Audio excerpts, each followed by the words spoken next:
नमस्कार, ANB news देख रहे हैं आप। मैं हूं आपके साथ पल्लवी राजपूत और इस बुलेटिन में आप सभी का स्वागत है। और चलिए अब शुरुआत कर लेते हैं खबरों की। कांग्रेस नेता राहुल गांधी ने नरेंद्र मोदी सरकार के खिलाफ लगातार हमलावर रुख अख्तियार किया हुआ है। कोरोना टीकाकरण अभियान हो या इस महामारी को नियंत्रित करने में सरकार की कथित नाकामी, जरूरी दवाओं की कालाबाजारी हो या फिर ईंधन की कीमतों में लगातार इजाफे का मामला या फिर चीन से सीमा विवाद का मुद्दा, राहुल ने सरकार को हर मुद्दे पर आड़े हाथों लिया है। राहुल गांधी ने अब केंद्र की महत्वाकांक्षी योजना प्रधानमंत्री कौशल विकास योजना को लेकर भी पीएम मोदी पर निशाना साधा है। कांग्रेस नेता ने इस योजना को लेकर एक ट्वीट किया है जिसमें लिखा है कि प्रधानमंत्री कौशल विकास योजना यानी जुमले देने में पीएम मोदी का कौशल विकास के नाम पर धोखा और सरकार की रोजगार मिटाओ परियोजना। राहुल ने अपने ट्वीट के साथ एक खबर भी अटैच की है जिसमें बताया गया है कि प्रधानमंत्री कौशल विकास योजना ने पिछले 6 साल में 50% से कम युवाओं को नौकरी दी। गौरतलब है कि सोमवार को भी भारत चीन सीमा विवाद को लेकर राहुल गांधी ने केंद्र सरकार पर हमला बोला था। उन्होंने इस मसले पर ट्वीट करते हुए चीन मामले में सरकार के रुख पर सवाल खड़े किए थे।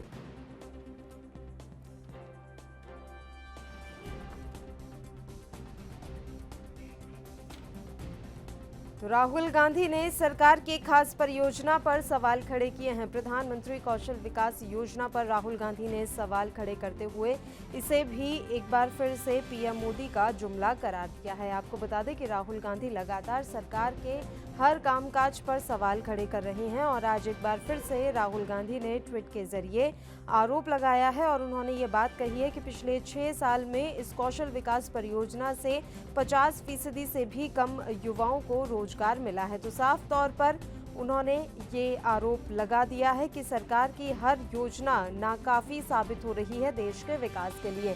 जुमले देने में पीएम का कौशल, ये भी कहा है राहुल गांधी ने अपने ट्वीट में। तो ये अहम जानकारी आप तक पहुंचा रहे हैं कि किस तरीके से राहुल गांधी लगातार सरकार के खिलाफ मोर्चा खोले हुए हैं। विकास के नाम पर धोखा है कौशल विकास योजना, ये कहना है कांग्रेस नेता राहुल गांधी का। उन्होंने एक बार फिर से प्रधानमंत्री नरेंद्र मोदी पर निशाना साधा है।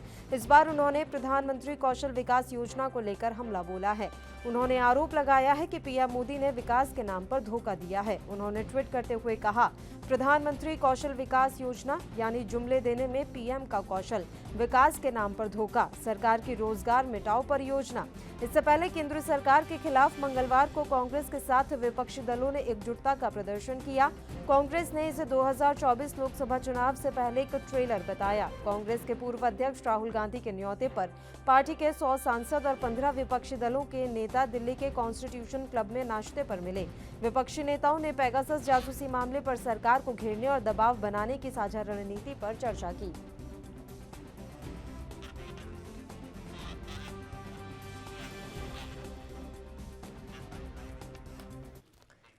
चलिए अब इस मसले पर हम चर्चा की शुरुआत कर लेते हैं। दो खास मेहमान इस समय हमारे साथ लाइव जुड़ गए हैं। सीधे मेहमानों से आपका हम यहाँ परिचय करवा देते हैं। कांग्रेस से राकेश सिंह यादव जी इस समय हमारे साथ जुड़े हुए हैं और प्रदीप भटनागर जी भारतीय जनता पार्टी से पक्ष रखने के लिए हमारे साथ जुड़ गए हैं। दोनों ही मेहमानों का स्वागत है एएनबी न्यूज पर। राकेश जी, शुरुआत आपके साथ करना चाहेंगे।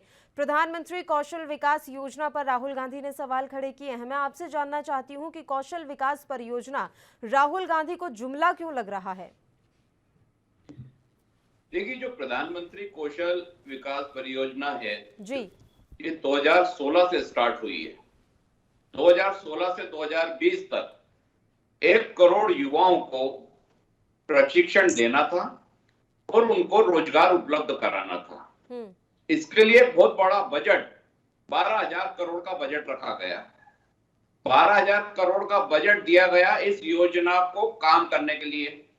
अनेक सेंटर बनाए गए जहां पे आपको स्किल डेवलपमेंट, एक शब्द आपने सुना होगा जो प्रधानमंत्री जी लाए थे जी। उसके अंतर्गत इनको ट्रेनिंग दी जाएगी। अलग अलग कोर्सेस निर्धारण किया गया। ट्रेनिंग सेंटर जिन लोगों ने खोले उन्होंने 10 से 15 लाख रुपए उन ट्रेनिंग सेंटर बनाने में लगाए। उसके बाद वहां उनको छात्रों को एडमिशन दिया, उनको अनेक कोर्सों में प्रशिक्षित किया। इसके बाद उसमें यह नियम था कि 3 महीने तक अगर उनको रोजगार मिलेगा तो सरकार उनको उनकी ट्रेनिंग का पैसा सेंटर को देगी। उसके पहले 30% पैसा सेंटर को दिया जाता है, फिर 3 महीने नौकरी करने के बाद उनको पूरा पैसा मिलता है। ये सब यहाँ तक तो ठीक था, लेकिन उसके बाद नौकरी जो मिलना थी वो तो नहीं थी पूरे देश में। आपने उनको प्रशिक्षित कर दिया, लेकिन नौकरी का इंतजाम नहीं करा। नौकरी किन लोगों के पास थी? नौकरी उन लोगों के पास थी जिनके बड़े बड़े संस्थान हैं, जिनके पास बड़े बड़े ट्रेनिंग सेंटर हैं। उन लोगों ने इन कौशल विकास योजना के अधिकारियों से तालमेल करा। छोटे सेंटर वालों से जो ट्रेन होके आते हैं उनको वहां काम दिया जाता है और उनसे पैसा निकाल लिया जाता है सरकार का, और 3 महीने बाद उनको रवाना कर दिया जाता है। इस पूरी कौशल विकास योजना में राहुल गांधी जी तो बोल रहे हैं कि 50% लोगों को उन्होंने ट्रेन कराया, रोजगार दिया। अगर जमीन पे देखें तो 20% लोगों को भी रोजगार नहीं मिला है। जिनको मिला है उनको कागज पे दिखाकर 3 महीने की उनकी तनख्वाह दिखाकर फिर उनको नौकरी से हटा दिया गया, फिर नए ट्रेनर आ गए, उनको रख लिया गया है। तो जो बेरोजगारी की दर थी वो तो और ज्यादा बढ़ गई। अब प्रशिक्षित करा हुआ व्यक्ति मारा मारा फिर रहा है, सर्टिफिकेट का एक टुकड़ा उसको दे दिया है कि आप प्रशिक्षित हैं, लेकिन नौकरी कहीं नहीं है, रोजगार कहीं नहीं है। इसके पहले योजना थी कि बैंक कर्जा देंगे रोजगार के लिए, वो योजना भी फ्लॉप हो गई। इस योजना का नाम पहले दीनदयाल उपाध्याय के नाम था, वो जब फ्लॉप हुआ तो फिर प्रधानमंत्री के नाम लेके आ गए। आज ये योजना भी फ्लॉप है। किसी भी यूथ को, युवा को कोई रोजगार नहीं मिला है, और अगर रोजगार नहीं मिला है तो ये 12,000 करोड़ की जो बंदरबाट हुई है, इस बात की तो जांच होना चाहिए। इस बात की एजेंसी जांच करे और तय करे कि कितने लोगों को रोजगार मिला है। या प्रधानमंत्री जी ये बता दें, एक लिस्ट जारी कर दें कि पिछले 4 साल में इतने युवाओं को रोजगार दिया है।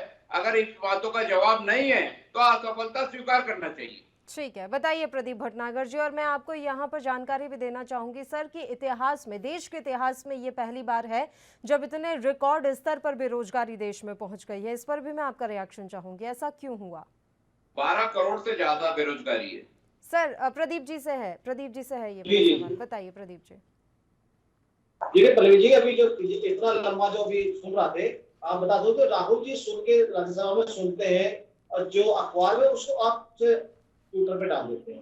देखिए अभी कुछ दिन पहले ही एक प्रश्नकाल के दौरान ये राज्यसभा में उठाया गया था सवाल, और सवाल के पक्ष में माननीय मंत्री, कौशल विकास योजना मंत्री ने हर चीज बताई कि अभी तक कम से कम 1.25 करोड़ युवाओं को ट्रेनिंग दी जा चुकी है, और जो वो युवा हैं जो 10वीं 12वीं आगे नहीं पढ़ पाते उनके लिए ये पूरी बात नहीं बताते कभी भी।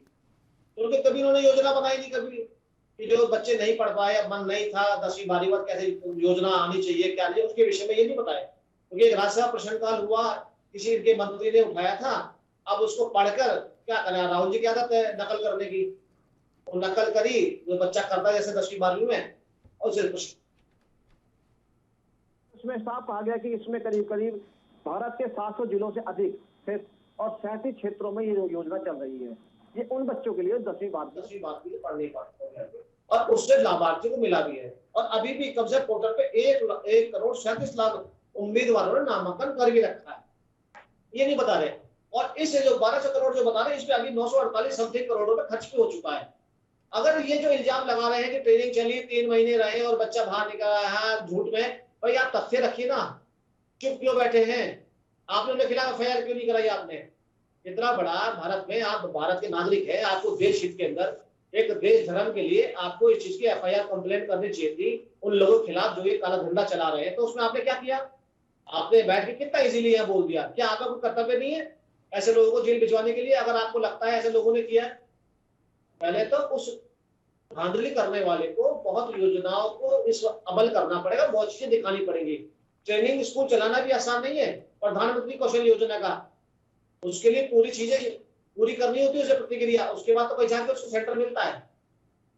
नहीं तो वो जो आंकड़ा पेश कर रहे हैं प्रदीप जी, वो जो आंकड़ा पेश कर रहे हैं उस पर भी तो बताइए। प्रधानमंत्री कौशल विकास योजना के बाद जितने भी बच्चे प्रशिक्षित हुए हैं, वो 10th के हों, 12th के हों, कॉलेज के हों, जो भी प्रशिक्षित हुए हैं, उनमें से कितने % बच्चे ऐसे हैं जिनको नौकरी मिल गई है, जो इस समय रोजगार पर लगे हुए हैं? इसमें नहीं, रोजगार की बात यह है, ऐसा नहीं है। जितने बच्चे निकले हैं, सर्टिफिकेट जिनको मिला है, वो सरकारी संस्थाओं के अलावा प्राइवेट सेक्टर में भी और अपना स्वयं रोजगार लेके बैठे, ऐसा नहीं है। और ये जिन आंकड़ों की बात कर रहे हैं, इन्हें तो आंकड़े जब इतने निकाले तो वही बताने चाहिए था ना कि बच्चे जब ट्रेनिंग लेके गए कहाँ गए, उन्हें ढूंढना चाहिए था ना। बहुत तो बड़ा आसानी से दिया बैठ के। 35 लाख बच्चों को अभी तक लोगों को अब तक स्पोर्ट्स शिक्षा में और विभिन्न स्कूलों और संस्थानों में नौकरी मिली थी, इसके विषय में नहीं बताते ना कभी की है, क्यों नहीं बोलते? चलिए, मैं कह रहा हूँ हर विषय में बात कीजिए आप। हम तो चाइना के विषय में बात कर रहे हैं, हर बात के विषय में तैयार है, मगर सत्य तो रखिए आप। आपने उठा के बोल तो दिया आपने कौशल विकास योजना के तहत, मगर आप बेरोजगारी के आंकड़े उठाने, ये तो बताइए कि आप पे आंकड़ा नहीं है तो आपने रख क्यों दिया? राहुल जी क्यों नकल करते हैं? जब राज्यसभा में आपने सवाल उठाया था और आपको मंत्री ने जवाब दिया, अगर आपको जवाब गलत लगता तो आपने तभी क्यों नहीं उंगली उठाई, ऑब्जेक्शन क्यों नहीं उठाया, जो आज आप जो बोल रहे हैं इसके विषय में? ऐसा है ना सर, अब ये ट्वीट के माध्यम से ही सही, लेकिन वो सवाल तो उठा रहे हैं। बेरोजगारी एक गंभीर मुद्दा है हमारे देश में, ये तो मानना पड़ेगा ना, ये तो आप मानेंगे कि बेरोजगारी वाकई बहुत बड़ा मुद्दा है इस समय हमारे देश में। देश में नहीं है, पूरे विश्व में है। और आपका भारत एक ऐसा है जिसने इस कोरोना काल में बेरोजगारी में भी पूरे भारतवर्ष को अनाज दिया है खाने के लिए। आप लोगों ने 80 से 90 करोड़ लोगों को पेट भरा है आपने। मुस्कुराने से कुछ नहीं होगा, मैं आपको बता दूं आपको मैं, मगर क्या धरातल में बात हो जो ज्यादा बढ़िया रहता है। आप टीका टिप्पणी करते हैं, मगर आपको ये नहीं पता कि आपको बाद में हरासमेंट और कितनी चीजों को फेस करना पड़ता है, उसे कभी नहीं बताते आप लोग। ठीक है, बताइए राकेश जी। पता नहीं है, इन्हीं के सरकार के आंकड़े बता रहा हूँ कि केंद्र सरकार के खुद के आंकड़े में ये स्वीकार किया गया है कि लगभग 800 से 900 सेंटर बंद हो गए हैं। जिस बात की हम चर्चा कर रहे हैं उसी पे केंद्रीय चर्चा कर रहा हूँ कि 800 अगर सेंटर बंद हो गए हैं तो बंद होने की वजह क्या थी? अगर ये पीएम कौशल योजना ने इतने कौशल अच्छे दिखाए होते तो जो ट्रेनिंग सेंटर हैं वजह से पैसा सेंक्शन नहीं होने की वजह से 800 सेंटर बंद हो गए हैं। 200 से 250 सेंटर तो मध्य प्रदेश में बंद हो गए हैं। बंद होने की वजह क्या है? कि उनने जो पैसा ट्रेनिंग सेंटर को बनाने के लिए लगाया था, जो उनके मापदंड थे कि आपको ट्रैक बनाना है, आपको सारी चीजें बनाना है, टॉयलेट से लेकर सब चीज व्यवस्थित करना है, उसके बाद जब जो ट्रेनिंग बच्चों को दी गई उनको नौकरी नहीं मिली तो उनको पैसा गवर्नमेंट से नहीं मिला। अब जब गवर्नमेंट से नहीं मिला पैसा तो उनके सेंटर बंद हो गए। अब आप ये बताइए कि अगर सरकार, मोदी जी ये बोलते हैं कि आप इसकी ट्रेनिंग लीजिए, पैसा मैं दे रहा हूं, ट्रेनिंग लेने के बाद फिर कटोरा लेके भीख मांगिए, फिर आपको कोई काम देने की गारंटी मेरी नहीं है, क्योंकि पूरे विश्व में काम नहीं है। भारतीय जनता पार्टी के नेता बोल रहे हैं। दूसरी तरफ ये बोल रहे कोरोना काल में 80 करोड़ लोगों को अनाज खिलाया है इन्होंने। 130 करोड़ तो जनसंख्या है, 80-90 करोड़ अगर गरीबी रेखा के नीचे ये बता रहे हैं तो इसका मतलब अपने देश में 70 साल में तरक्की नहीं करी और 7 साल में तो घटते हुए चला गया। तो कौन से आंकड़े कहां से लाते ही है? कौन सा विभाग इनको आंकड़े देता है? ये भी जांच का विषय है। और दूसरी बात, प्रधानमंत्री जी की कौशल योजना में सीधा जवाब दे दें कि इतने लोगों को रोजगार दिया है, ये संख्या बता दें, एक आंकड़ा बता दें और उसके सिद्ध कर दें कि ये आंकड़ा सरकार ने दिया है। मैं जो भी आंकड़े बोल रहा हूं वो केंद्र सरकार ने दिए हैं, मैं मेरी मर्जी से नहीं बोल रहा हूं, समाचार पत्रों के हिसाब से नहीं बोल रहा हूं। वो आंकड़े ऐसे हैं जिससे ये सिद्ध होता है कि इनकी ये योजना सुपर फ्लॉप रही है और इससे किसी को भी रोजगार नहीं मिला। बात कर ले राकेश जी, इस योजना से भी अगर हम बात करें तो कौन सा अभी देश में बेरोजगारी का जो स्तर है वो बहुत ठीक ठाक है या फिर ऐसा है कि बहुत लोगों को रोजगार मिल गया है? आप ये भी तो बताइए। आप भी जान रहे हैं कि इस योजना के तहत भी कहीं पे भी रोजगार है नहीं अभी, और कोरोना काल में हालात और भी ज्यादा खराब हो गए। देखिए, कोरोना काल का आप अगर ये जो भारतीय जनता पार्टी रोना रोती है तो 1.5-2 साल की बात है, वो अलग हटा दीजिए। चलिए, उसके पहले के 5 साल मोदी जी के स्वर्णिम देश, स्किल इंडिया, डिजिटल इंडिया और ये सारे वादे थे जी। ये जो बेरोजगारी की दर बढ़ी है, जो 12 करोड़ से ऊपर हो गई है, ये हिंदुस्तान में कभी नहीं हुआ। पिछले 70 सालों में पेट्रोल का रेट कभी 110 कभी नहीं हुआ। पिछले 70 सालों में गैस का रेट इतना कभी नहीं हुआ। पिछले 70 सालों में इतनी बेरोजगारी कभी नहीं हुई। पिछले 70 सालों में ऐसी भुखमरी नहीं हुई कि अनाज घर घर बांटना पड़ता। ये क्यों हुआ है? क्योंकि जो लोगों को रोज खा के कमाते थे उनको मोदी जी की गलत नीतियों ने, चाहे कोरोना काल के निर्णय हो या कोरोना काल के पहले के निर्णय हो, उसमें उन्होंने उनको बर्बाद कर दिया। आज तक जो केंद्र सरकार है, जो लेबर कानून होता है उसको सही तरीके से लागू नहीं कर पाई। जो एक मजदूर चौक में बैठ के काम करता है, सरकार अपने आंकड़ों में लिखती है कि उसको 800 रुपए प्रतिदिन मिलेगा और सारा हिंदुस्तान जानता है कि उसको 500 रुपए 400 रुपए प्रतिदिन मिलता है। जो सरकार ठीक इतनी है। आंख बंद करके बैठी है पिछले 7 साल से, हाँ। वो किस मुंह से बात करती है कि हम बेरोजगारी कम आगे करेंगे? वो प्रदीप सिर्फ जी, एक एक मिनट दे घड़ियाली आंसू एक ही बहाएंगे। जगह ध्यान है कि गरीबों को अनाज बांटो, उनको बोल दो कि आपको खाने ठीक को है मिल सर, रहा है, अभी ये चीजें एटलीस्ट करें। कुछ तो कर रहे हैं ना। मुफ्त कफन देने से तो बेहतर है कि वो मुफ्त अनाज दे रहे हैं। मैं बताइए आपको बता दूं पल्लवी जी, जी। राजस्थान में बंद हुई, छत्तीसगढ़ में बंद हुई, पंजाब में बंद हुई। ये बताएंगे नहीं ये प्रधानमंत्री कौशल योजना कहाँ का बंद कराई? बड़ा आसानी से एक जगह का नाम लिया उन्होंने, बाकी नहीं बताई। पर जहां कांग्रेस सरकार है वहीं क्यों बंद हुई है बताएंगे आप? जो उसका योजना का पैसा जाता है सरकार ने क्यों नहीं उनको दिया? जो आप बोल रहे हैं उन्होंने क्यों रोक रखा है? ये सरकारी खाते जाता है, ये भी आपको जवाब देना पड़ेगा ना। आप ये अगर आप फ्लॉप योजना कह रहे हो तो पूरे भारतवर्ष के अंदर ऐसे ही फ्लाईओवर, ऐसे ही सड़कों का जाल बन गया, बड़े आसानी से हाईवेज बन गए, आपने बड़े आसानी से भूल दिया। इतने बड़े कोरोना काल के अंदर जो आपने संघर्ष करा, पूरे भारतवर्ष संघर्ष करा, ऐसी वैसे ही कर लिया बिना योजना के थे। आपने बना के छोड़ गए थे आप पहले ही, कि आपको पता था, आदरणीय राहुल जी को पता था कि अंतर्यामी है कि कोरोना काल आएगा। देखिए इनकी मंशाएं देखिए, बोलने की चीजें देखिए कि किस तरह बातों को लग लपेट के सरकार को बदनाम करना चाहते हैं। क्योंकि विश्व मंच पे इन्होंने कहीं नहीं छोड़ा कि भारतवर्ष को बदनाम किया जाए। विश्व की कोई बड़ी से बड़ी इन्होंने न्यूयॉर्क टाइम्स से कोई ये नहीं छोड़ा इन्होंने कहीं भारत का कहीं उपलब्धि दिखाई जाए। हमेशा भारतवर्ष को विश्व में भी नीचा दिखाने का प्रयास किया है। शर्म आनी चाहिए आपको। आप चाइना की गोद में बैठते जाके भारतवर्ष की, आप भारत का खाते और विदेश जाके आप बुराई करते, आपको चीजें छोड़नी पड़ेगी। मैं कहता हूँ लाख बुराई है देश में और लाख बुराई है सरकार में। अरे कम से कम अपने घर की चीज घर में तो रखिए। आप तो विदेश में जाके ढंडोरा पीटते क्यों? इतनी खुजली मची हुई है आपको कुर्सी की कि आप तेरे मिलाए में बड़े परेशान है। नहीं आपको हर प्रदीप जी, योजना बिल्कुल ऐसी एक बात बताइए प्रदीप जी, अगर वो बेरोजगारी पर सवाल खड़े कर रहे हैं, वो ये सवाल पूछ रहे हैं, तो इसमें आपको ऐसा क्यों लग रहा है कि वो विदेशी मंचों पर जाकर आप लोगों की यहाँ बदनामी कर रहे हैं, सरकार को बदनाम करने की कोशिश कर रहे हैं? इसका जवाब लूंगी मैं आपसे, बस एक छोटे से ब्रेक के लिए हमें यहाँ बुलेटिन में रुकना है, फौरन हाजिर होंगे।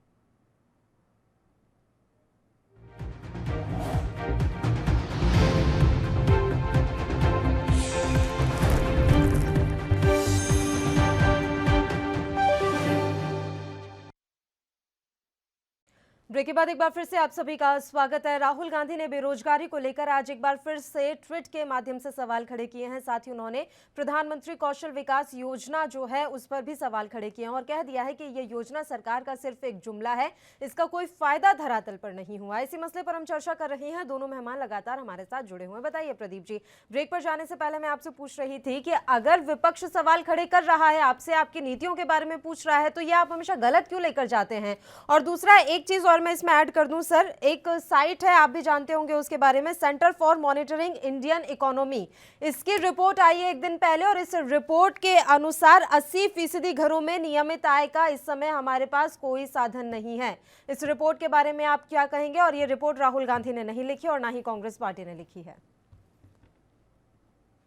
हमें अपना घर चलाने के लिए क्या करना चाहिए आप बताइए? बच्चों को पढ़ाई जाती है, किस लिए पढ़ाई की जाती है? उसके फादर या मदर क्यों नौकरी करते हैं?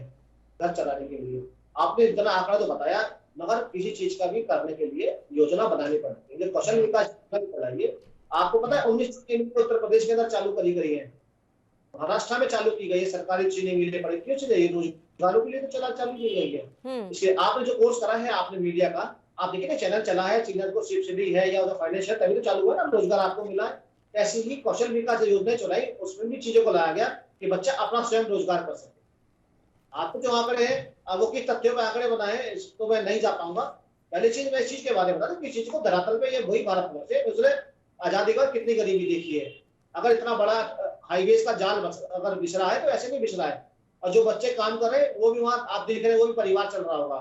मैं भी रोजगार करता हूँ। ऐसा नहीं है कि मैं यहाँ बैठ के टीवी बोलता हूँ और मुझे मीडिया पैसे देती है। मैं भी रोजगार करता हूँ और मुझे भी रोजगार मिला हुआ तभी मैं करता हूँ। आप सर्वे पे बहुत ज्यादा जाते हैं मगर धरातल पे काम नहीं करते। अभी देखा, अभी पिछली बात कह रहे थे यादव साहब बैठ के जो भी किसान के बेटे हैं उन्होंने भी पट्टी उठाई है। देखा राहुल जी ने कैसे तसले उठाए, वो भी हमने देखा है। अच्छी धरती पे आके दिखता है। आज रेलवे का जो उदाहरण करा है, जो उद्धार हुआ है, वो भी हम आपने देखा है। स्टेशनों की जो गति थी वो भी आपने देखी, पहले थी और अब भी हमने देखी है। आज सुरगम यात्रा वो भी हमने देखी है बैठ के। वो ऐसे नहीं धरातल पे हुआ है काम, पर हवा में नहीं हुआ है। हर चीजों में जो आज नए नए एयरपोर्ट बने वो धरातल पे हुआ है, बाहर नहीं हुआ है। ये चीजों को हमें देखना पड़ेगा। आज आर्मी को लेके, एयरफोर्स को लेके, चाहे वो नई तकनीक चीजें हैं, चाहे प्रशिक्षण है, उन चीजों को भी डेवलप कराए सरकार ने। अगर नहीं करती तो आपके देश के अंदर राफेल नहीं आप आता, तो प्रदीप जी नए ऐसे एयरपोर्ट बोल रहे नहीं हैं कि बनते। जो कुछ हुआ है पिछले 6 सालों में, 6-7 सालों में हुआ है, उससे पहले कुछ हुआ ही नहीं था। उससे पहले तो लोग ऐसे ही घूम रहे थे, ना तो वो कुछ खाते हाँ थे, हाँ उनके हाँ, सर पे छत भी नहीं होती थी, वो ऐसे खुले जी आसमान बिल्कुल के नीचे बिल्कुल सोते थे। बिल्कुल सही कहा आपने। बिल्कुल छत तो नहीं होती थी, हाँ। वो घास फूस के छत पर रहते थे। अच्छा। आज ये प्रधानमंत्री ही, ये जो घर घर योजना है वो ऐसे नहीं बनाई गई, जो दिया गया पैसा उत्तर प्रदेश के अंदर। आपको पता है कम से कम 5 करोड़ लोगों के घर बने उत्तर प्रदेश के अंदर। मैं आपको बता दूंगा, मैं जिनके छत नसीब नहीं थी, कभी छत नहीं पता कैसी होती है, कभी ये नहीं पता थी बिजली कैसी होती है, ये ऐसे नहीं करी गई है। अगर योजना को चलाया जाता चलती। हर चीज के लिए पैसा चाहिए होता है, घर बनाना हो, चाहे साइकिल भी खरीदनी हो, साइकिल रिपेयरिंग करानी हो, उसके लिए भी पैसा चाहिए होता है। तो मतलब सब ऐसा कुछ नहीं है कि पिछले किसानों 6-7 को सालों में हुआ, हम ऐसा मान लेते हैं।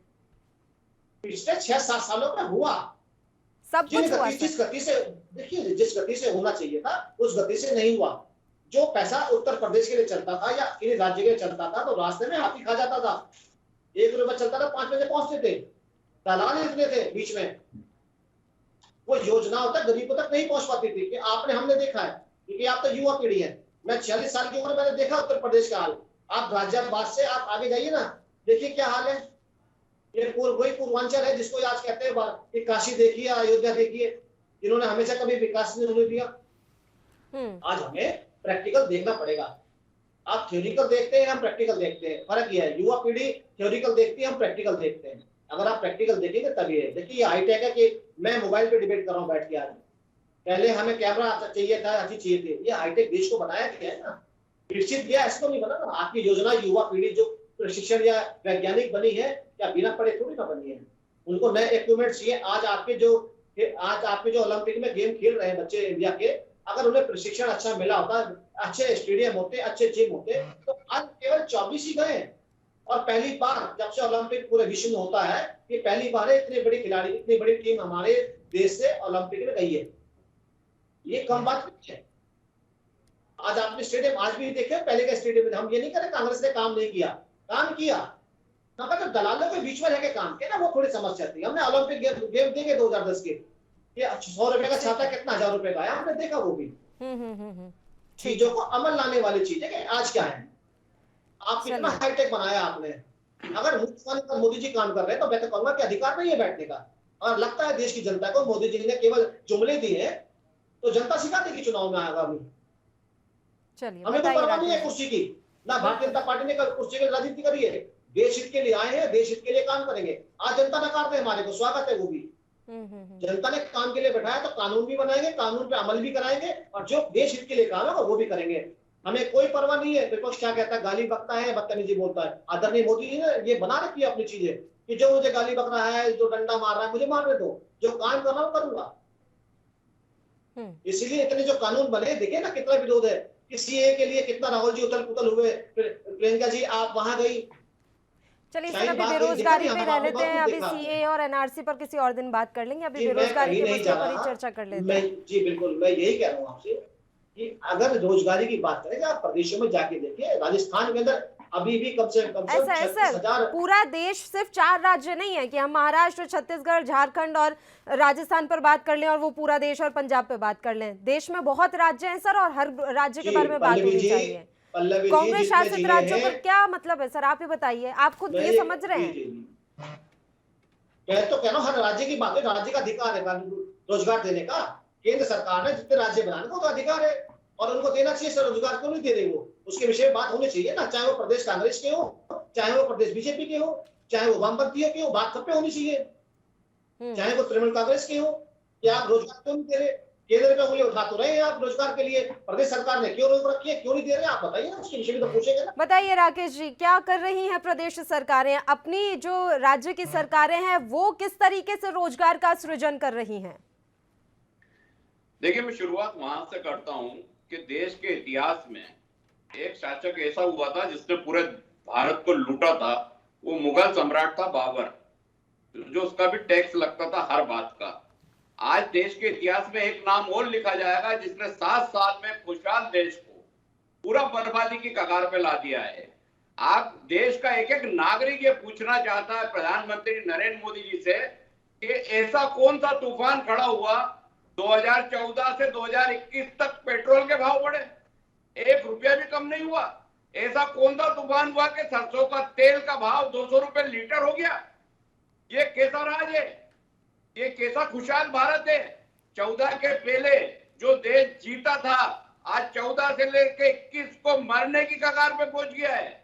पेट्रोल, डीजल, खाने का तेल, रोजगार, बेरोजगारी की दर, किस चीज की बात करें, हर क्षेत्र बर्बाद हो गया है।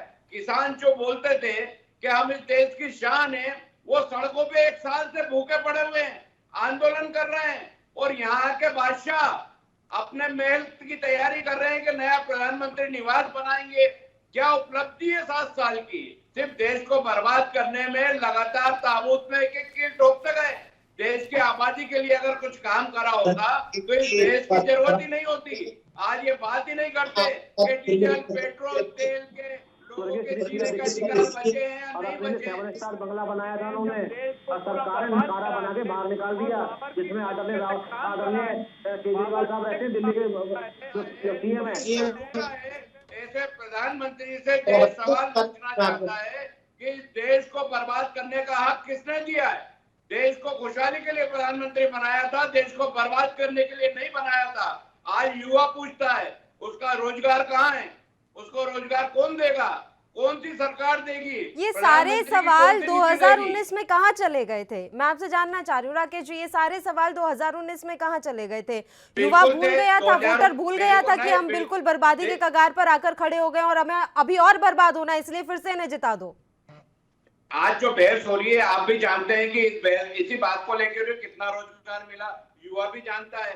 चुनाव मैकेनिज्म से जीते जाते हैं, ये पूरा देश जानता है। इस देश में चुनाव कौन जीतता है आप भी जानते हैं, कितना कितनी व्यवस्था लगती है। अगर के दम पे नरेंद्र मोदी जी 1 बार या 2 बार सत्ता में आके देश को आगे ले जाते कोई बुरी बात नहीं थी, लेकिन देश को बर्बाद कर दिया। तो आज युवा भी समझ रहा है आने वाला चुनाव आएगा 2024 का नतीजा आप खुद देखेंगे। बंगाल का नतीजा आपने देखा है, वहां भी युवा था, वहां भी यही मुद्दे थे, वहां भी खूब धार्मिक मुद्दे लाए गए थे, लेकिन युवाओं ने अस्वीकार कर दिया। युवा बिल्कुल भागे तो राहुल जी कहाँ भागेंगे, केरला से कहाँ भागेंगे, वायनाड से कहाँ भाग के जाएंगे चुनाव लड़ने के लिए, ये बता दीजिए आप। 2024 में जैसा अमेठी को छोड़ के गए, भाग के गए वहाँ से, वायनाड से कहाँ जाएंगे भाग के, यहाँ धरती ढूंढेंगे आप नेता, इसलिए चुनाव लड़ेंगे क्या जाके, बता दीजिए। अब क्या बात करेंगे आप। देखिए Rakesh ji, mind your language, मैं पहले भी कह चुका हूँ, मैं बदतमीजी नहीं आना चाहता। ठीक है सरकार से पिता से नुमाइंदा बोल रहा हूँ, नहीं तो मेरे पास इतना कुछ बोलने के लिए। जरा आप गृह मंत्री पी चिदम्बरम से पूछिए कि गेट क्यों नहीं खोले, कूद गए, हवाला पे जाना भेजना पड़ा। कांग्रेस को जमीन अरे भाई, चोरों की सरकार मत बोला करो प्लीज, आप दिखे तभी है ना, बोलने के पहले शब्द सोचा कीजिए। कांग्रेस के प्रवक्ता बोल के आप तो सोच के बोलते हैं, आपके शब्दों का इस्तेमाल आप भी ना करें। ठीक है सर। पल्लवी जी, आप इन्हें स्टडी पार्ट विषय पर रख लीजिए तो मैंने बड़ा अच्छे से जवाब दे दूंगा। मैं किसी बदतमीजी पर डिबेट नहीं करना चाहता, मैंने बहुत कुछ बोलने के लिए। मैं एक इनके मंत्री और प्रधानमंत्री के बारे में बोल सकता हूँ, आपको भी सब कुछ पता भी है। चलिए सर, पर्सनल कमेंट करके कुछ नहीं होगा, पर्सनल कमेंट करके देश के युवाओं को रोजगार नहीं मिल जाएगा, बेरोजगारी की दर कम नहीं हो जाएगी। मंत्री या गृह मंत्री के बारे में बिल्कुल बिल्कुल सर, इस बात पर ज्यादा ध्यान देने की जरूरत है कि किस तरीके से देश का विकास और विपक्ष उसमें क्या भूमिका निभा सकता है, ये विपक्ष को भी विचार करने की जरूरत है। फिलहाल आप दोनों ही मेहमानों का शुक्रिया अदा करना चाहूंगी। तमाम चर्चा करने के लिए आप हमारे साथ जुड़े और एक छोटे से ब्रेक के लिए बुलेटिन में रुक रहे हैं, आप बने रहिए हमारे साथ।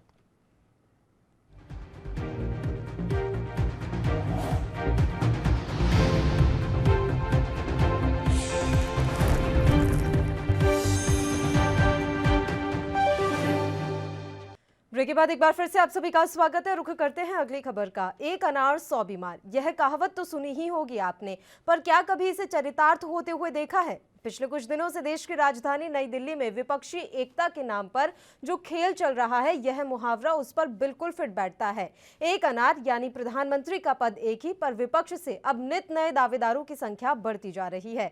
पश्चिम बंगाल की मुख्यमंत्री ममता बनर्जी ने इसकी शुरुआत की। उनकी तरफ से पहले प्रशांत किशोर एनसीपी नेता शरद पवार से मिले, फिर पवार के घर पर विपक्षी दलों की बैठक हुई। उसके बाद ममता बनर्जी का दिल्ली दौरा हुआ, जिसमें वह कांग्रेस पार्टी के 2 सबसे बड़े नेता सोनिया गांधी और राहुल राहुल गांधी से मिली। इसके अलावा मंगलवार को राहुल गांधी ममता बनर्जी के रंग में भंग डालते हुए दिखाई दिए।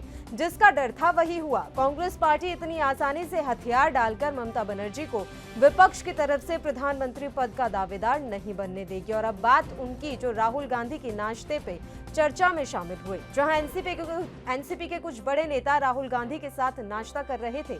एनसीपी सुप्रीमो शरद पवार, केंद्रीय गृह और बीजेपी के चाणक्य अमित शाह के साथ चाय पी रहे थे। पवार ने कांग्रेस पार्टी इसलिए ही छोड़ी थी क्योंकि गांधी परिवार उनके प्रधानमंत्री बनने के सपने में बाधा बनकर खड़ा हो गया था। एनसीपी भले ही कांग्रेस पार्टी के नेतृत्व वाली यूपीए का हिस्सा हो, पर पवार का सपना अभी टूटा नहीं है। राहुल गांधी के नाश्ते पर चर्चा कार्यक्रम के बाद यह लगना स्वाभाविक है कि प्रस्तावित विपक्षी एकताला सपना कहीं एक बार फिर से सपना ही बनकर ना रह जाए, क्योंकि जिस तरह से एक के बाद एक कई दावेदार खड़े हो रहे हैं, उससे यह आशंका साफ तौर पर जाहिर होने लगी है। एक अनार 100 बीमार, ये कहावत अब चरितार्थ होती हुई नजर आ रही है। जिसका डर था वही हुआ। कांग्रेस पार्टी इतनी आसानी से हथियार डालकर ममता बनर्जी को विपक्ष की तरफ से प्रधानमंत्री का दावेदार नहीं बनने देगी। इसके लिए कांग्रेस पार्टी को अपना पुराना सपना राहुल गांधी को प्रधानमंत्री बनाना भूलना पड़ेगा, जो सोनिया गांधी के जीते जी शायद ना हो पाए।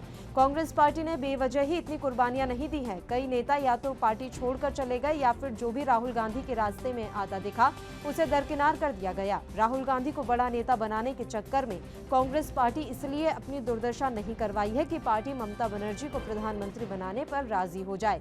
ममता बनर्जी ने कांग्रेस पार्टी को एक आइडिया जरूर दे दिया और वापस कोलकाता चली गई। कांग्रेस पार्टी के रणनीतिकारों ने उस आइडिया को आगे बढ़ाने का काम किया ताकि कांग्रेस पार्टी विपक्षी एकता की मुहिम में असंगत ना हो जाए।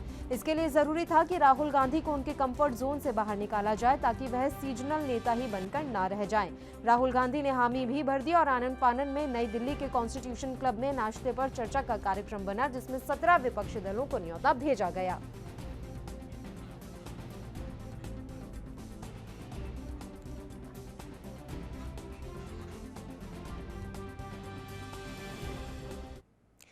और इस मसले पर अब हम चर्चा की शुरुआत कर लेते हैं। एक खास मेहमान इस समय हमारे साथ लाइव जुड़ गए हैं, राजनीतिक विश्लेषक अंकित अरोड़ा जी इस समय लाइव हमारे साथ जुड़े हुए हैं। सीधा उन्हीं का रुख कर लेते हैं। अंकित जी, स्वागत है आपका एएनपी न्यूज पर। अंकित जी, सवाल मेरा सीधा सा है। अभी हम देख रहे हैं कि नई दिल्ली में विपक्षी एकता को कुछ ज्यादा ही हवा दी जा रही है। बड़ी कोशिशें जारी है कि 2024 से पहले एक मजबूत विपक्ष और इकट्ठा विपक्ष हो जाए, लेकिन सवाल यह है कि आप भीड़ तो इकट्ठी कर रहे हैं, इसका नेता कौन बनेगा? और फिर बात वही हो जाएगी कि नेता बनने के पीछे लड़ाइयां शुरू हो जाएंगी। अंकित जी। पल्लवी जी, ये तो स्वाभाविक बात है, जब भी चुनाव अवसर पे आते हैं तो विपक्ष एकजुट होती है, एक तरह का विचार रखकर सहमति रख के आगे बढ़ने की कोशिश करती है जी। और फिर आगे जाके हमेशा जो है मुंह की खानी पड़ती है क्योंकि उनके ऊपर चेहरा नहीं होता। और हम विपक्ष किस चेहरे की बात कर रहे हैं इस समय? कांग्रेस कॉम्प्रोमाइज करने को तैयार नहीं है, दीदी तैयार बैठी हुई है। तो ये विपक्ष का चेहरा बहुत इंपॉर्टेंट है, बहुत अनिवार्य है अगर चुनाव में उनको कहीं अपनी पकड़ बनानी है। जैसे आज 2024 या 2022 के आने वाले चुनाव की बात करते हैं हम तो योगी जी का चेहरा है। तो चेहरा बहुत बड़ा इंपॉर्टेंट पार्ट प्ले करता है और विपक्ष को इस बात को समझने की जरूरत है। चेहरे के साथ साथ आपको नीति और नियत भी रखनी पड़ेगी। अच्छा है जिससे आप अपनी विचारधारा पे कोई भी तरह का परिवर्तन ला सकते हैं। तो आप अपनी विचारधारा को, जो परिवारवाद की विचारधारा है, विस्तारवाद की, उस विचारधारा से ऊपर उठकर आपको राष्ट्रवाद की विचारधारा की तरफ बढ़ना होगा, तभी जनहित में जनादेश आपको मिलेगा। और ये विपक्ष समझना बहुत जरूरी है। चेहरा तो एक विकल्प है ही कि चेहरे के साथ वो कहीं ना कहीं एक आयोजन कर सकते हैं, बट मेरा मानना है कि अभी दिल्ली दूर है। राष्ट्रवाद को लेकर अगर कांग्रेस पार्टी आगे बढ़ना भी चाहे तो अपनी महत्वाकांक्षाएं कैसे खत्म कर देगी? ये सपना जो वो इतने समय से बुन रहे हैं कि राहुल गांधी को एक बड़ा नेता बना दिया जाए, राहुल गांधी प्रधानमंत्री के पद पर पहुंच जाए, इसे आप कैसे छोड़ पाएंगे? ये सबसे बड़ा सवाल है। और क्या सोनिया गांधी के जीते जी ये संभव है कि राहुल गांधी प्रधानमंत्री के दावेदार कहला दिए जाएं? देखिए, सत्ता का नशा जब जनता को पता चल जाता है तब जनता, देखिए जनता आजकल बहुत जागरूक है, जनता समझदार, उसको पता है कौन सत्ता के लिए लड़ रहा है और कौन हमारे लिए लड़ेगा। तो अगर इस डिफरेंस को जनता समझती है और राहुल गांधी तो खुला कहते हैं और कांग्रेस तो खुला कहते हैं कि आने वाले समय पे जो प्रधानमंत्री के दावेदार होंगे वो खुद राहुल गांधी होंगे। इसमें कोई दो राह तो है नहीं। तो इस सत्ते के नशे के लिए विरोध करना, कभी किसी पे संसद ना चलने देना और देश हित के जनहित के कार्यक्रम पे जो है एक एक तरह का हर्डल पैदा करना, ये एक्सेप्टेबल नहीं है और जनता इससे भली भांति समझती है। अभी राहुल गांधी जी को बहुत मेहनत करने की आवश्यकता है, क्योंकि जो एक्सपेक्टेशन भाजपा सरकार ने बिल्ड कर दी है ऐतिहासिक फैसले लेकर, उसका ब्रेक इवन ही बहुत दूर तक है। इसको कांग्रेस को तोड़ना अभी नामुमकिन है और मेरे हिसाब से बहुत समय लगेगा। अभी इनको कम से कम अपनी नीति और नीयत को साफ करने के लिए पहले जनता के बीच में आनी चाहिए। तो जो ये विपक्षी एकता का अभी खेल दिल्ली में चल रहा है, ये खेल चला कौन रहा है? ममता बनर्जी आई, उन्होंने एक योजना बता दी, उन्होंने आइडिया दे दिया, अब राहुल गांधी उस आइडिया पर काम कर रही हैं, लेकिन बात फिर घूम फिर कर वहीं आ जाएगी। ममता बनर्जी तो खुद प्रधानमंत्री को टक्कर देने वाला खुद का चेहरा मानती हैं। उसके अलावा अगर इधर हम एनसीपी चीफ ले लें तो शरद पवार ने कांग्रेस छोड़ी इसलिए थी, उनको तो यही था कि मैं प्रधानमंत्री बन सकता हूं और कांग्रेस मेरी राह में रोड़े अटका रही है। वो अपने आप को प्रधानमंत्री का चेहरा मानते हैं, हर कोई अपने आप को प्रधानमंत्री का चेहरा मानता है। तो हकीकत में प्रधानमंत्री को टक्कर देगा कौन? मोदी के मुकाबले खड़ा कौन है? कहते हैं ना कि एक फूल 100 माली। फूल तो ऑलरेडी खिल चुका है, कमल ने अपनी जगह बना रखी हुई है और जनता के बीच, जनता की संवेदनाओं के बीच ये पेनिट्रेशन भाजपा सरकार को अच्छा कर लिया है, ये हम सब जानते हैं। हमने अभी उपचुनावों में भी देखा इसका, 2014 से 2019 में जो वृद्धि हुई है परसेंटेज, वो भी हमने देखी। तो जनता ने एक्सेप्ट तो कर ही लिया एक मॉडल, बट दूसरे मॉडल एक्सेप्ट करने के लिए जनता के पास स्कोप हमेशा होता है, पर उस मॉडल को एक्सेप्ट कराने के लिए भी आपको सही नीति के साथ जनता तक पहुंचने की आवश्यकता है। ये तो सिर्फ कुर्सी के लिए पहुंच रहे हैं, तो हम जनता के लिए तो पहुंच ही नहीं रहे। जिस दिन कुर्सी के लिए पहुंचते रहेंगे तो जनता कैसे हमें जगह देगी? भाई ताजपोशी तो जनता का काम है करना। इस बात को समझने की आवश्यकता है। चेहरा कोई भी हो, चेहरा तो 2019 में भी ऐसा हुआ था, सारे विपक्ष ने हाथ खड़ा करके जो है मंचासीन होके जो है एक आह्वान कर दिया था, और उस आह्वान का क्या हुआ? वो तो ढोलक की जैसी होगी जो बजते बजते बढ़ गई। बिल्कुल बिल्कुल, ये बात तो साफ है। यहाँ पर ये कहावत भी अब चरितार्थ होती हुई नजर आ रही है, एक अनार 100 बीमार। विपिन शर्मा जी भी इस समय हमारे साथ जुड़ गए हैं, वरिष्ठ पत्रकार हैं। सर, स्वागत है आपका एएनबी न्यूज़ पर। विपिन जी, आए दिन हम इस विपक्षी एकता पर बातचीत करते हैं और आज एक बार फिर से मैं ये सवाल आपसे कर रही हूँ दोबारा कि कौन बनेगा प्रधानमंत्री का चेहरा? क्योंकि लगातार हम देख रहे हैं कि राहुल गांधी प्रयास बहुत कर रहे हैं विपक्षी एकजुटता को बनाए रखने के लिए, लेकिन ये एकजुटता कब तक रहेगी? आप एक मोड़ पर आकर तो लड़ेंगे ही ना कि मैं प्रधानमंत्री, मैं प्रधानमंत्री। पहले ऐसी अटकलें लगाई जा रही थी कि पश्चिम बंगाल में टीएमसी को जो प्रचंड बहुमत मिला है, उसके बाद ममता दीदी का मनोबल 7वें आसमान पर है और होना भी चाहिए। और उसके बाद ऐसे अनुमान लगाया जा रहा था कि जितने दिग्गज नेता हैं अलग अलग राजनीतिक दलों के, तो उन्होंने ममता दीदी को प्रोत्साहित करा होगा कि आप आगे आए, आप दावेदार बन सकते हैं प्रधानमंत्री के 2024 के चुनाव में, और आप ही क्षमता रखते हैं कि कांटे की टक्कर दे सकते हैं प्रधानमंत्री मोदी को। लेकिन यहाँ पर सवाल ये उठता है कि अब राहुल गांधी ने जिस तरह से नाश्ते पे सब राजनीतिक दलों को बुलाया, उनके नेताओं के साथ बैठक करी, उसके पहले आपने देखा कि कैसे नीतीश कुमार ओम प्रकाश चौटाला के साथ उन्होंने मुलाकात करी, फिर लालू प्रसाद यादव ने मुलायम सिंह यादव के साथ मुलाकात करी, ममता दीदी खुद 5 दिवसीय दौरे पे आई दिल्ली राजधानी में और अलग अलग नेताओं के साथ उन्होंने बैठक करी। तो ये साफ दर्शाता है कि यहाँ पर एक बात तो ये तय है कि यहाँ पर सब लोग अपनी 2024 की तैयारी में लगे हुए हैं, रणनीतियां बनानी शुरू कर दी हैं और कोई भी किसी से कम नहीं है और कोई भी मौका छोड़ना नहीं चाहता। हर एक अपने आप को समझता है कि वही दावेदार है प्रधानमंत्री के पद का। और देखिए, आपकी बिल्कुल मैं ये साधुवाद दूंगा कि आप लोगों ने आज जो ये टैगलाइन भी रखी है, एक बीमार 100 अनार, एक अनार 100 बीमार, तो वो बिल्कुल साफ वही इस समय हकीकत भी है यहाँ पर, और कि इतने सारे उम्मीदवार खड़े हो गए हैं। और देखिए, इसके बीच एक बात बोलनी बड़ी अनिवार्य है यहाँ पर कि बार बार एक लांछन लगाए जाते हैं, आरोप लगाए जाते हैं प्रधानमंत्री मोदी पे कि वो तो सांप्रदायिक होने का भाजपा को बोला जाता है, या बोला जाता है ये डिवाइडर इन चीफ की एक बार उपाधि दे दी गई थी। तो यहाँ पर ये बात समझनी पड़ेगी, वो तो सबसे बड़े यूनिफाइड इन चीफ है कि यहाँ पर जिस तरीके से सारा विपक्ष एक हो जाता है सारा विपक्ष बनाम प्रधानमंत्री मोदी, और अभी अभी हम 2022 का चुनाव देखें अगर उत्तर प्रदेश का, तो वहां पर जो इस समय चर्चा चल रही है, जिस बात ने तूल पकड़ी हुई है इस समय की योगी वर्सेस योगी बनाम सारा विपक्ष, और 2024 में मोदी बनाम सारा विपक्ष। तो ये बिल्कुल यहाँ पर रणनीति में बदलाव लाने की आवश्यकता है, क्योंकि ये समझना कि सारा विपक्ष एक हो जाएगा ये नामुमकिन है। और आप अभी देखेंगे जैसे जैसे चुनाव नजदीक आएंगे तो आप देखेंगे तीसरा मोर्चा, चौथा मोर्चा, पांचवा मोर्चा, क्योंकि ये तो देखिए रिवायत चलती आई है हिंदुस्तान में।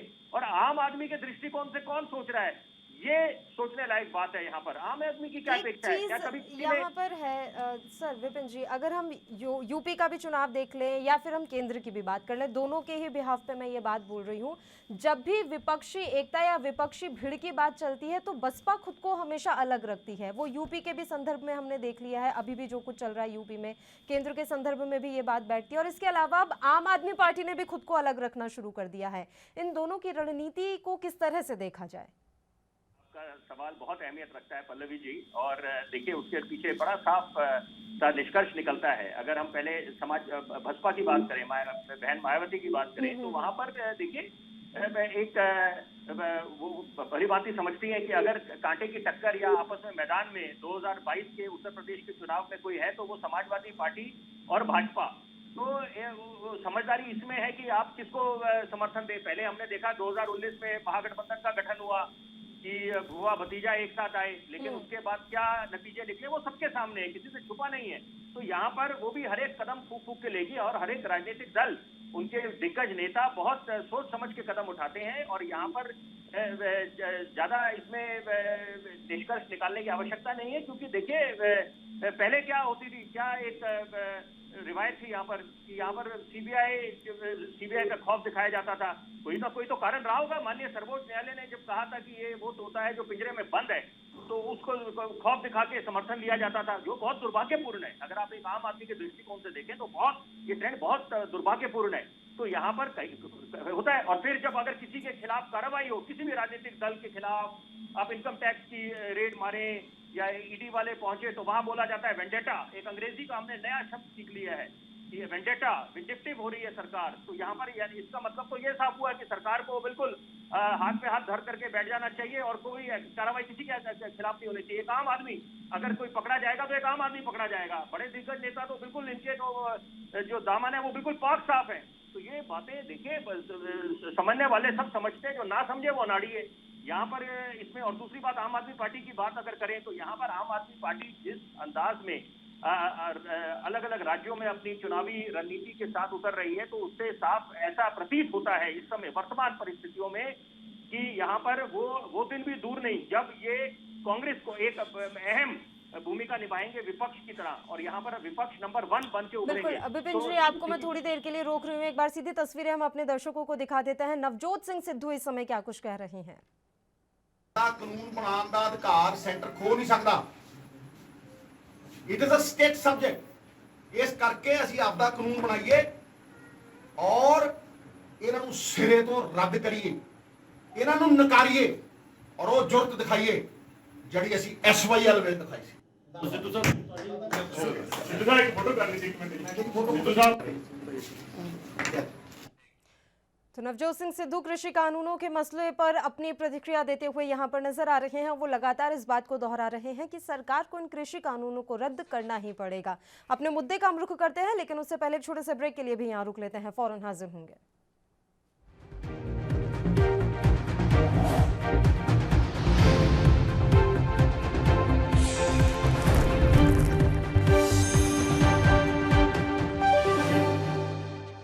ब्रेक के बाद एक बार फिर से आप सभी का स्वागत है। एक अनार 100 बीमार, ये जो कहावत है वो इस समय बिल्कुल चरितार्थ हो रही है। जो कुछ दिल्ली में इस समय चल रहा है विपक्षी एकजुटता के नाम पर, उस पर ये कहावत बिल्कुल फिट बैठती है। और इसी मसले पर हम चर्चा कर रहे हैं। दोनों मेहमान लगातार हमारे साथ जुड़े हुए हैं। अंकित जी, आपके पास हम यहाँ आना चाहेंगे। अभी जो हाल ही में दिल्ली में राहुल गांधी ने ऑल पार्टी मीटिंग बुलाई थी, सारी अपोजिशन लीडर वहाँ पर पहुंचे थे। कॉन्स्टिट्यूशन क्लब में बिल्कुल टी पार्टी वहाँ पर हुई थी। इसको क्या माना जाए? उस पार्टी को यही देखा जाए कि उन्होंने जो बुलाई थी, मीटिंग रखी थी, बातचीत की थी, वो ये याद दिलाना चाहते थे कि अगर विपक्षी एकता होती भी है तो भी राहुल गांधी ही सर्वोपरि रहेंगे। राजनीतिक गलियारों से आप अगर गुजरो तो आपको पता चलेगा कि कितने तरह के हिंट्स, कितने तरह के विश्लेषण किए जाते हैं।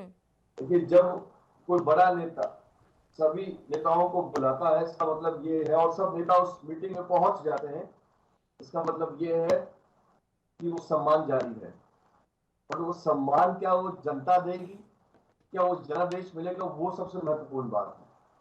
जब तक एक नई सोच, एक नई नीति और साफ नीति से सारे विपक्ष दल जो भी चेहरा बनना चाहते हैं, चाहे राहुल गांधी जी बनना चाहते हैं, अगर वो जनता के बीच नहीं पहुंचेंगे तो जनता उन्हें कोई जगह नहीं देगी। बाकी आपस में वो सीएम, डीएम, पीएम सब बनते रहे, कुछ फर्क नहीं पड़ता। कितनी बड़ी भी मीटिंग एक कॉन्स्टिट्यूशन क्लब में कर ले, उनको ये रणनीति ना बना के रणनीति ऐसी बनानी चाहिए कैसा आने वाले 2024 के से पहले कैसे वो जनता के बीच पहुंच सके, वो दोबारा एक विश्वास जो है बना सके, वो रिबिल्ड अपनी पार्टी को, रिवाइव कर सके अपनी पार्टी को। इसके लिए तैयारी करना बहुत जरूरी है। जनता आपको अपना लेगी तो आपको अपने चेहरे का जो है अनाउंसमेंट करने की आवश्यकता नहीं पड़ेगी। 2014 से 2019 का सफर हमने देखा है, सतीश को प्रमाण की आवश्यकता नहीं है। हम सब जानते हैं कि भाजपा सरकार ने वो जगह बनाई, वो आखिरी इंसान तक पहुंचने की कोशिश की, इसलिए जनता ने जनादेश दे दिया। तो वैसे ही कोई रणनीति सारे विपक्ष को बैठ के बनानी चाहिए। रादर ये बैठ के नहीं बनाना चाहिए कि चेहरा कौन सा होना चाहिए। चेहरे पे तो वोट बाद में मिलेगा, पहले आपके कार्य पे मिलेगा, आपकी नीति पे मिलेगा, आपकी नीयत पे मिलेगा, तब जाके चेहरा सामने आ पाएगा। बिल्कुल। जब जनता जनादेश ही नहीं देगी तो उस चेहरे का करेंगे क्या? इस बात को समझने की जरूरत है। उनको आत्मचिंतन करने की जरूरत है, ज्ञान मंथन करने की जरूरत है। कि जब तक ऐसा मंथन नहीं करेंगे वो, तो उस कहते हैं ना, वो मंथन से अमृत नहीं निकलेगा फिर। बिल्कुल, विपक्ष को एक रणनीति पर बात करने की, चर्चा करने की ज़रूरत है। विपिन जी, अगर मैं इसी सवाल पर आऊं कि विपक्ष एकजुट हो रहा है तो एक रणनीति पर काम तो करे, लेकिन मैं शरद पवार के केस में ये बिल्कुल नहीं देखती हूँ। शरद पवार तो माहिर है एक साथ कई नाव में सवारी करने में। आप देखिए, अभी भी उन्हें दिख रहा है महाराष्ट्र में कि नाना पटोले उनके लिए थोड़ी दिक्कतें पैदा कर रहे हैं, तो इसलिए अब कभी पीएम से मिलते हैं, कभी अमित शाह से मिलते हैं। शायद उन्हें यह भी डर सता रहा होगा कि अगर वहां पर नींव हिली तो मैं फिर किसी और नाव में चला जाऊंगा। वो तो एक साथ कई नावों में सवारी करने में काफी माहिर हैं, तो कैसे एकजुट रखेंगे वो? पल्लवी जी, जब आप नावों की बात कर रहे हैं, कश्तियों की बात कर रहे हैं, तो पुराना मुहावरा भी है कि दो कश्तियों में सवार नहीं हुआ जाता, जो दो कश्तियों में सवार होता है वो डूबता ही डूबता है।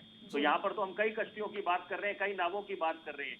तो ये देखिए, ये जैसे क्रिकेट में कहा जाता है, cricket is a game of glorious uncertainties, आखिरी गेंद तक आप कुछ भी भविष्यवाणी नहीं कर सकते। उसी तरह राजनीति में समीकरण कैसे बदलते हैं और कैसे यहाँ पर किसको समर्थन दिया जाता है, किससे समर्थन दिया जाता है, तो ये कहना बिल्कुल असंभव है। आप कुछ भी नहीं कह सकते। और शरद पवार के लिए मैं खासतौर पे एक बात जरूर बोलना चाहूंगा, दिग्गज नेता हैं और पूरी जीवन खपा दिया उन्होंने राजनीति में, लेकिन यहाँ पर आप देखिए कि हाल फिलहाल में पूरे देश में सबसे बड़े दिग्गज नेता एक शरद पवार ही हैं, जिन्होंने कृषि कानूनों को लेकर एक बहुत महत्वपूर्ण बयान दिया। उन्होंने बोला कि पहले देखिए वो खामोश रहे या विरोध करा उन्होंने कृषि कानूनों का, लेकिन जैसे जैसे अगर हम इसकी देखिए, ये तो निश्चित बात है, इसकी आपको इसके तार आपको जोड़ने पड़ेंगे कि महाराष्ट्र में क्या चल रहा है इस समय। आप देखें कि वहां के पूर्व गृह मंत्री देशमुख के पे जैसे जो शिकंजा कसा जा रहा है और ईडी का, तो यहाँ पर उसके बाद उन्होंने कृषि कानूनों को लेकर एक बहुत महत्वपूर्ण बयान दिया। उन्होंने बोला कि कृषि कानूनों को वापस लेने की आवश्यकता नहीं है, संशोधन हो सकते हैं। तो यहाँ पर ये देखिए, इससे तो बिल्कुल मनोबल इनको काफी सत्ता पक्ष भाजपा को, एनडीए को काफी इससे प्रोत्साहित हुए होंगे कि कम से कम कोई तो राजनीतिक दल है, कोई तो नेता है जो कृषि कानूनों का समर्थन कर रहा है। क्योंकि कृषि जिस अंदाज में किसान देश का आंदोलन पे बैठा हुआ है, ये दिन पर दिन उग्र हो रहा है और सारे राजनीतिक दलों का इनको खुल के समर्थन मिल रहा है। तो यहाँ पर ये इस बात से यही निष्कर्ष निकलता है कि यहाँ पर जो राजनेता होते हैं वो अपने अपने सहूलियत के हिसाब से वो लोग बयानबाजी भी करते हैं, समर्थन भी देते हैं। और अभी जैसे अमित शाह साहब के साथ उनकी बैठक हुई, तो अलग अलग मायने निकलते हैं इसके, अलग अलग। आप देखें कि मायावती क्यों इस समय खामोश है कि आप गुपकार के नेताओं के साथ जब प्रधानमंत्री की बैठक हुई तो वहां पर उन्होंने समर्थन करा और वही आप देखें कि ममता बनर्जी हर एक मंच से प्रधानमंत्री मोदी पे भी तीखे प्रहार करती हैं, अमित शाह पे भी करती हैं, सरकार को भी कोई मौका नहीं छोड़ती।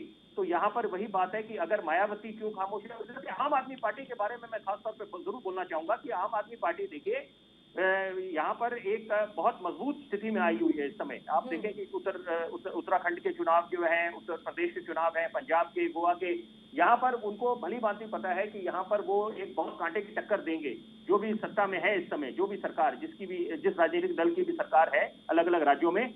और यहाँ पर वो भली भांति समझते हैं आम आदमी पार्टी के नेता कि यहाँ पर वो दिन भी दूर नहीं जब वो विपक्ष की भूमिका में बिल्कुल अव्वल दर्जे पे आएंगे। क्योंकि देखिए 2024 में ये कहना कि आम आदमी पार्टी सरकार बनाएगी तो ये कहना गलत होगा, जल्दबाजी होगा, क्योंकि अभी वो सफर लंबा है काफी। लेकिन एक नींव जो रखी है आम आदमी पार्टी ने और जिस रणनीति के तहत काम कर रहे हैं, चाहे भले ही वो मुफ्त बिजली की बात करते हैं, अलग अलग घोषणाएं करते हैं, फिर भी कल्चर को आगे प्रमोट कर रहे हैं। लेकिन यहाँ पर देखिए कुछ ना कुछ तो कारण है कि अगर दिल्ली की जनता ने भी उनको प्रचंड बहुमत दिया है 2 चुनावों में, और वही कांग्रेस है देखिए जो आत्ममंथन करने के लिए तैयार नहीं है। 2 विधानसभा के चुनाव हुए हैं, कांग्रेस अपना खाता नहीं खोल पाई। और ये वही कांग्रेस है जब दिल्ली की मुख्यमंत्री शीला दीक्षित हुआ करती थी। 1998 से लेकर 2013 का जो दौर दिल्ली ने देखा है, असल मायने में देखिए जो भी दिल्ली वाला है वो भली भांति श्रेय दिल्ली की सरकार, शीला दीक्षित की सरकार को देगा, जो विकास के कार्य दिल्ली ने देखे हैं। और तो वो आज देखिए आज कहां से कहां आप विधानसभा का अगर आप नजारा, एक कांग्रेस का विधायक नहीं है वहां पर। तो ये आत्ममंथन करने की आवश्यकता है कि कांग्रेस एक, अगर भले ही टुकड़े साफ हो गए उनके दोनों चुनावों में 2014 के और 2019 के, लेकिन उनको विपक्ष की भूमिका में एक मजबूती के सामने होना चाहिए था, लेकिन वो है नहीं यहाँ पर। और राहुल गांधी की बात करें, भले ही अब क्योंकि ममता दीदी को उन्होंने देखा कि ममता दीदी कैसे बैठकों का दौर कर रही हैं, तो उन्होंने नाश्ते पे राजनीतिक दलों को बुलाया ताकि एक संदेश जाए कि यहाँ पर राहुल गांधी बिल्कुल कमर कस के बैठे हुए हैं और अगर सही मायने में कोई प्रधानमंत्री मोदी को 2024 में कोई टक्कर दे सकता है वो राहुल गांधी है। तो अलग अलग अंदाज में हर एक नेता अपनी कोशिश में लगे हुए हैं यहाँ पर कि कैसे रणनीति बनाई जाए। लेकिन सवाल फिर वही उठ के उभरेगा कि यहाँ पर विपक्ष क्या एकजुट रहेगा 2024 तक। यहाँ पर अगले दिन का भरोसा नहीं। तो आप अभी तो आप खुद समझ सकते हैं 2021 में अगर हम अभी हैं और 3 साल बाकी हैं, तो यहाँ पर परिस्थितियां बदलते देर नहीं लगती। बिल्कुल। और सबसे बड़ी बात यह है कि लगातार ये बात उठाई जाती है कि बीजेपी ने कुछ नहीं किया। बीजेपी पर तमाम तरह के आरोप लगते हैं, खुद प्रधानमंत्री पर बहुत ज़्यादा आरोप लगते हैं। अब तो जनता इतनी स्मार्ट हो गई है सर, आप एक पार्टी के एक शख्स को हराने के लिए भीड़ इकट्ठी कर रहे हैं, आपको इतने सारे लोगों की आवश्यकता है, ये सबसे बड़ा सवाल है। 15 सेकंड बस उसी पे एक बात बोलना चाहूंगा। देखिए यहाँ पर जनता जनार्दन है, जनता जब अपना जनादेश देती है तो उसको स्वीकार भी करना चाहिए, सर माथे लेना चाहिए, उसको सर्वोपरि मानना चाहिए। ये बोलना कि आपके अगर प्रतिकूल या अनुकूल परिणाम आए, आप उसके बाद ठीकरा फोड़ना शुरू कर दें ईवीएम पे, उसको मोदी वोटिंग मशीन बोलना शुरू करते हैं, ये भी कहीं की समझ नहीं है। ये जनता का अनादर है। यहाँ पर ये समझना पड़ेगा जो रणनीति के साथ विपक्ष, और मैं दोनों भाजपा के बारे में बोलूंगा कि जो रणनीति पहले विपक्ष ने अपनाई 2019 में कि सारे विपक्ष एक हो गए, महागठबंधन का गठन हुआ, उसके बाद क्या नतीजे निकले। तो यहाँ पर आपने सारी ताकत दमखम के साथ उतर गए प्रधानमंत्री मोदी के खिलाफ, नरेंद्र मोदी के खिलाफ, और उसका क्या परिणाम हुआ सबके सामने है। वही गलती भाजपा ने भी करी कि पश्चिम बंगाल में सारी ताकत लगा दी, दमखम से उतर गए, ममता दीदी को टारगेट करने लग गए, और उसका क्या परिणाम निकले वो भी सबके सामने। प्रचंड बहुमत लेके जहां भाजपा के दिग्गज नेता दावा कर रहे थे कि हम 200 पार होंगे, 200 से ज्यादा सीटें निकालेंगे, वो 100 तक नहीं पहुंच पाए। तो आप खुद समझ सकते हैं कि यहाँ पर रणनीति में बदलाव लाने की आवश्यकता है कि आप एक ही के पीछे अगर पूरी ताकत लगा देंगे तो जनता को ये बात मंजूर नहीं होगी और जनता के बातें गले उतरेगी नहीं। तो यहाँ पर रणनीति में बदलाव लाने की सबको आवश्यकता है कि आप विकास को तवज्जो दें। असल मायने में अपेक्षा एक आम आदमी की क्या है, आम आदमी के दृष्टिकोण से कौन सोच रहा है इस समय, क्या जो आपने सपने इतने चुनावी भाषणों में जाके संकल्प पत्रों में आप जो वायदे करके आते हैं वो कितने आपने वायदे पूरे करे? आपने क्या चिंता करी? आपका ध्यान उस तरफ गया या आपके बैठकों के दौर, जो आपकी जो बैठकों के दौर चलते हैं वही थमने का नाम नहीं लेते, आरोप प्रत्यारोप का दौर थमने का नाम नहीं लेता। आम आदमी की किसको चिंता है? बिल्कुल, ये बहुत बड़ा सवाल आपने विपिन जी उठाया कि आम आदमी की किसको चिंता, और अभी भी विपक्ष के द्वारा पेगासस के मसले पर इतना यहाँ हल्ला मचाया जा रहा है जिसका वाकई में जनता के हित से कोई जुड़ाव नहीं है, कोई सरोकार नहीं है, लेकिन इसी मसले पर इस समय विपक्ष लगा पड़ा है कि किसी तरह से सरकार को हिलाने की कोशिश की जाए। हालांकि वो अपने मंसूबों में कितना कामयाब हो पाते हैं तो आने वाला वक्त ही बताएगा। फिलहाल आप दोनों ही मेहमानों का शुक्रिया अदा करना चाहूंगी तमाम चर्चा करने के लिए आप हमारे साथ जुड़े। तो आपको बता दें कि अब विपक्ष एकजुट होता हुआ नजर आ रहा है, लेकिन बात यह है कि इस बारात का दूल्हा कौन बनेगा, दूल्हे पर लड़ाई छिड़ जाएगी और ये तो आने वाला वक्त बताएगा कि किस तरीके से एक सर्वमान्य नेता चुना जाएगा। इसी के साथ इस बुलेटिन में फिलहाल के लिए इतना ही। मुझे दीजिए इजाजत। देश प्रदेश के तमाम ताजा और अहम खबरों के लिए आप बने रहिए हमारे साथ। नमस्कार।